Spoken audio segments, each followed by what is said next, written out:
વિચાર ક્રાંતિમાં હું વિનોદ ભટ્ટ, અખિલ વિશ્વ ગાયત્રી પરિવાર શાંતિ કુંજ હરિદ્વાર અંતર્ગત ખેડા ઉપઝોન અને ખેડા જિલ્લા ગાયત્રી પરિવારનું ચેતના કેન્દ્ર નડિયાદ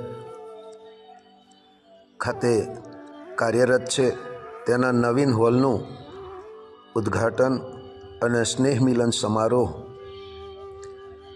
ઉજવાયો, જેની અંદર જિલ્લાના બહોળી સંખ્યામાં પરિજનો હાજર રહ્યા હતા અને સૌએ ઉત્સાહભેર ભાગ લઈ અને આ ગુરુદેવના કાર્યને આગળ વધારવા માટે સંકલ્પો કર્યા હતા અને જન્મ શતાબ્દીની ઉજવણી માટે શાનદાર તૈયારીઓ સાથે કાર્યક્રમની રૂપરેખા બનાવવામાં આવી હતી અને સૌને કાર્યની વિભાજન કરી અને સૌને કાર્યરત રહેવા માટે ખેડા ઉપઝોનના સંયોજક શ્રી જશુભાઈ અને સહસંયોજક વિનોદ ભટ્ટે નમ્ર વિનંતી કરી હતી અને ગુરુના કાર્યને આગળ વધારી અને સુરત ખાતે યોજાનાર યુગ સૃજેતા સંમેલનની અંદર વધારે યુવાનો ભાગીદાર બને અને ગુરુના કાર્યને આગળ વધારવા માટે સંકલ્પિત થાય એવા ભાવ સાથે સૌ જિલ્લાના વરિષ્ઠ અને તાલુકાના સંયોજકો, જિલ્લા સંયોજકોનું સન્માન કરવામાં આવ્યું હતું.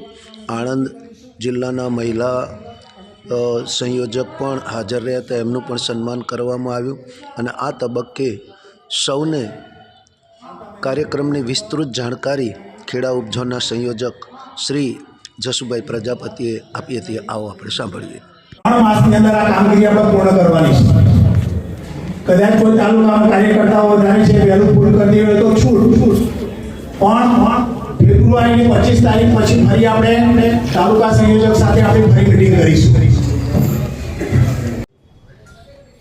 પછી ગુરુ ગોવિંદસિંહે કહ્યું એમ કે ભારત માટે બલિદાન માગે છે, જે કોઈને બલિદાન આપવું હોય એ આગળ આવે. તલવાર લઈને ગુરુ ગોવિંદસિંહ ઉભા હતા, જે આવે એને વધેરવાનો હતો, એનું બલિદાન આપવાનું હતું ભારત માતાને. કોઈ આવે? કોઈ ના આવ્યું, પણ એક યુવાને હિંમત કરી અને યુવાન આવી ગયો કે ચલો હું મારી બલિદાન આપવા માટે તૈયાર છું. ગુરુ ગોવિંદસિંહ યુવાને પાછળ લઈ જાય છે, ખટા કરતો અવાજ આવે છે અને તલવાર સાથે ફરી લોહીવાળી તલવાર સાથે ફરી બહાર આવે છે. હજુ ભારત માતા એમ કે બલિદાન માંગે છે, જેને પણ બલિદાન આપવો એ આવી જાય. ફરી સભા શાંત થઈ જાય છે.